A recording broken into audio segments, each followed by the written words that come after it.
इससे पहले Israeli air force ने खुफिया जानकारी के आधार पर बेरूत के दहिया में हिजबुल्लाह के हथियारों के गोदाम और दूसरे आतंकी ठिकानों पर हमले किए। हमले से पहले आईडीएफ ने उस इलाके में रहने वाली आबादी को चेतावनी भी दी, जिससे वो समय रहते इलाके को खाली कर सके।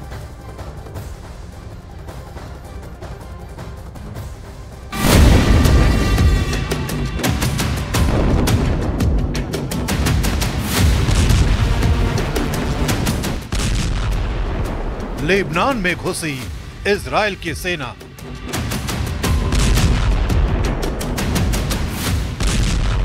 इजराइल का लिमिटेड ग्राउंड ऑपरेशन शुरू।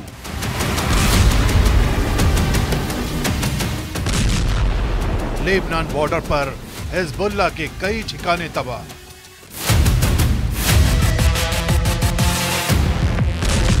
लेबनान में भगदड़ जैसी स्थिति है। बॉर्डर पर सायरन बज रहे हैं, हवाई हमले हो रहे हैं तो कहीं टैंक के गोले बरस रहे हैं। रात के अंधेरे में इजराइल की सेना दक्षिणी लेबनान में घुसी।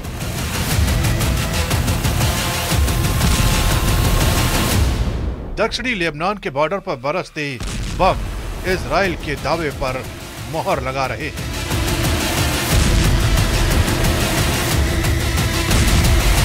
इजराइल ने युद्ध का फ्रंट लेबनान की तरफ मोड़ दिया है। अब युद्ध का एपिसेंटर गाजा से हटकर लेबनान हो गया है।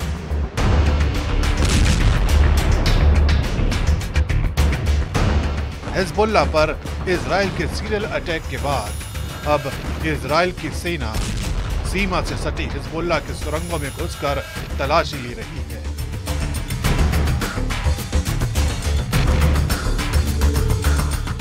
आईडीएफ के रडार पर इजराइल को लेबनान से अलग करने वाली ब्लू लाइन के पास हिजबुल्लाह की सुरंगें हैं।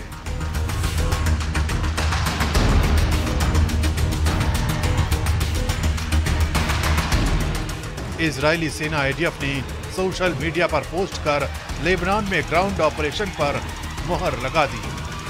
आईडीएफ ने लिखा, दक्षिणी लेबनान में हिजबुल्लाह के आतंकवादी ठिकानों के खिलाफ सटीक खुफिया जानकारी के आधार पर टारगेटेड ग्राउंड ऑपरेशन शुरू किए गए हैं। लेबनान की सीमा से सटे गांवों को निशाना बनाया जा रहा है, क्योंकि यहां हिजबुल्लाह के कई ठिकाने हैं जो खतरा बने हुए हैं। इजरायली वायुसेना इस ग्राउंड ऑपरेशन में मदद कर रही है। दक्षिणी लेबनान के गांवों और चट्टानी पहाड़ियों के नीचे हिजबुल्लाह ने अपना खतरनाक अड्डा बना रखा है। इजराइल से लड़ाई के लिए हिजबुल्लाह सालों से तैयारी कर रहा है। उसने जमीन के अंदर मीलों तक अपनी सुरंगों का जाल बिछा रखा है, जिसमें घातक मिसाइलों का भंडार जमा कर रखा है।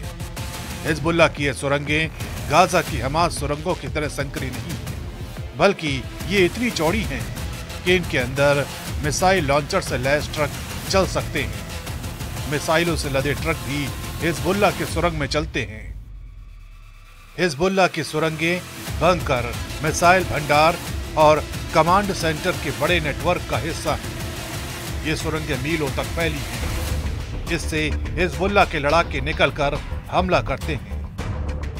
यही वजह है कि इजराइल ने हिजबुल्लाह के चीफ नसरुल्लाह को मारने के बाद अब ऐसी जगहों को निशाना बनाना शुरू किया है, जिससे हिजबुल्लाह इजराइल पर जवाबी कार्रवाई नहीं कर सकी।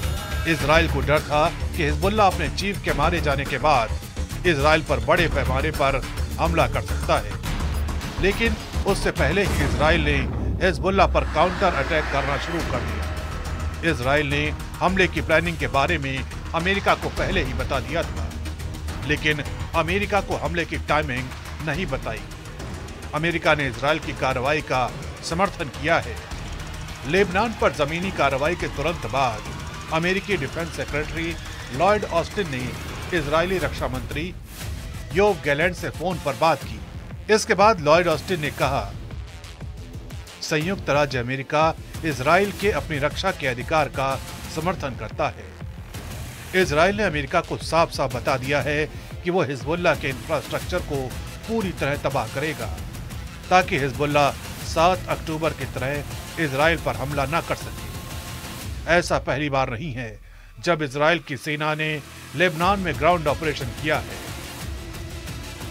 18 साल पहले साल 2006 में इजरायली सेना लेबनान में दाखिल हुई थी। तब 34 दिन तक इजराइल और हिजबुल्लाह के बीच युद्ध चला था। उस युद्ध में 1100 से ज्यादा लेबनानी नागरिक मारे गए थे। लेबनान पर इजराइल के ग्राउंड हमले के बाद अमेरिका ने पश्चिमी एशिया में एडिशनल फोर्स भेजने का फैसला किया है।